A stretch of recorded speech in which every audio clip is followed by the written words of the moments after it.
Olá, amigos. Quem disse que toda SAF é a salvação da lavoura para os clubes de futebol? Isso gera uma boa discussão.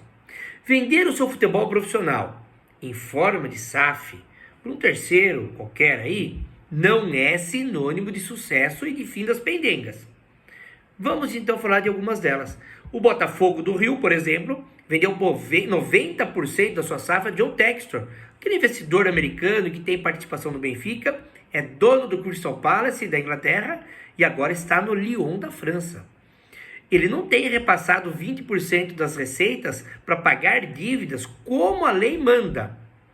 Ele assumiu que prefere tentar fazer acordos paralelos com os credores e isso é descumprir a lei.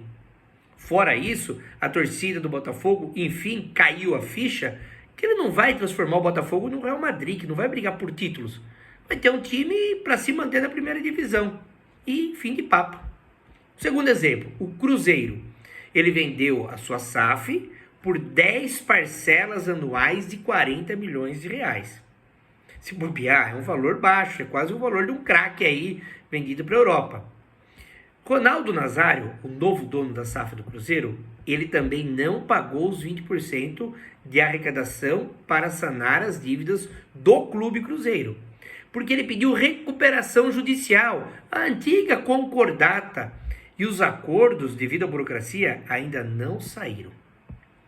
Mais um último exemplo, o Vasco da Gama, no Rio, ele vendeu sua SAF ao grupo americano 777, e ele está pagando 20% das receitas em abatimento das dívidas. Porém, não está incluindo os aportes financeiros que os investidores fazem. Quer dizer, está burlando aí a regra. E aí fica o detalhe. Esses clubes endividados precisaram de uma SAF para pagar as contas ou tentar pagar. Flamengo e Palmeiras, que se reinventaram financeiramente, não precisam de SAF. Há outros casos de clubes e empresas bem-sucedidos que não optaram por esse modelo e estão trabalhando até com uma filosofia de trabalho nova. O Bahia, que foi adquirido pelo Grupo City, que é do Manchester City, o Bragantino, comprado pela Red Bull, e isso tudo é uma tendência, o clube-empresa. Em outra dimensão, há pequenos clubes e empresas voltados à formação de atletas. Nós temos aí gestões louváveis e times pequenos que não querem crescer. O Metropolitano de Campo Limpo Paulista, o Esfera de Salto e tantos outros. Eles abrem mão do futebol profissional porque querem fabricar, entre aspas, pé de obra. São empresas de futebol que têm dono. Agora, isso também tem os seus poréns. O Audax, por exemplo, que é do Mário Teixeira, que é o número 3 do Bradesco hoje, foi vice-campeão paulista e agora caiu para a 4ª divisão. Evidentemente, esses modelos novos que estamos conhecendo são diferentes das grandes SAs mundo afora. O Bayern de Munique, por exemplo, ele tem aporte da Adidas. O Manchester United tem as ações majoritárias pertencentes à família Glaze, que é dona do Tampa Bay dos Estados Unidos, que joga a NFL.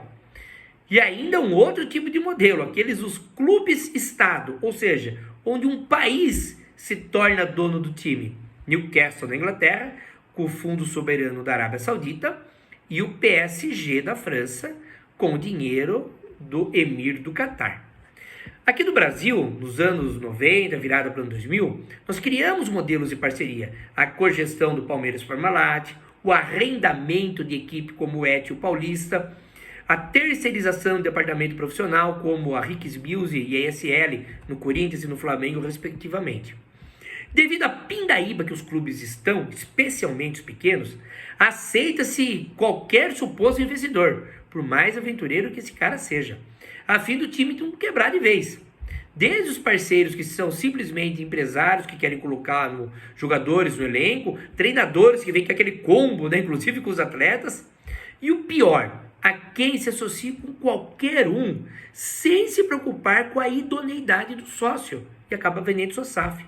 Lá no Distrito Federal, o Gama fez isso, se deu mal, entrou na justiça, despejou o dono da SAF, que estava dentro do CT do time, e conseguiu reaver a SAF. Como se vê então, SAF não é um sonho dourado. Até mais.